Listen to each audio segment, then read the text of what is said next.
Well, due to an outpouring of concern from parents, PRZs, or Parent Responsibility Zones, may be postponed in Rutherford County.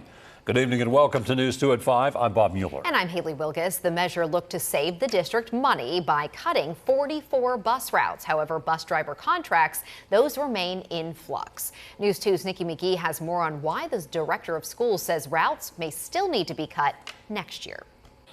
After public concern from parents, bus drivers, and even the Laverne mayor, Rutherford County's director of schools, James Sullivan, discussed a new route forward Tuesday night. Looking at that the last couple of days and talking to our individual board members, and then looking at it internally, we're going to recommend that we pause that for a year.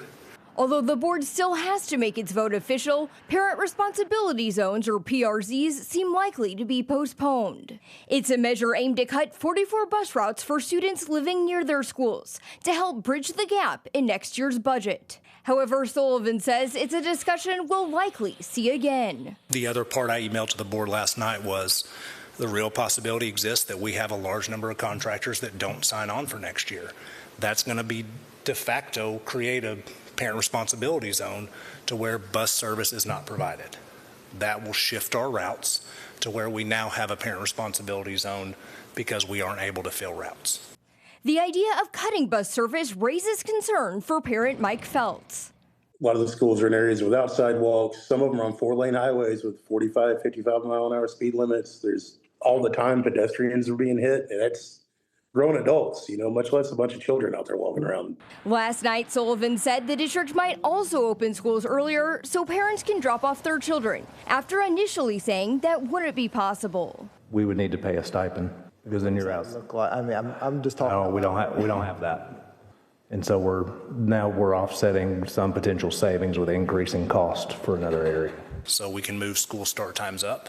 So to where elementary starts at 7:30, we can move those to 7, and that allows schools to open at 6:15, which allows parents to drop them off earlier.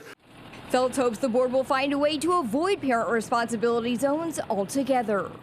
I don't think the infrastructure is in place for it to work well, and it just doesn't seem like there was enough planning and research put into it.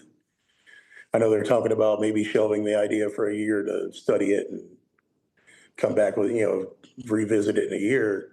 Now, I think if that's what they were going to do, they should have done that in the first place. Now, Dr. Sullivan also mentioned partnering with after-school programs to help out parents. If the district can't fill all of its bus routes next year, he says the district would look at buying 8 to 10 school buses and hiring new bus drivers to run them.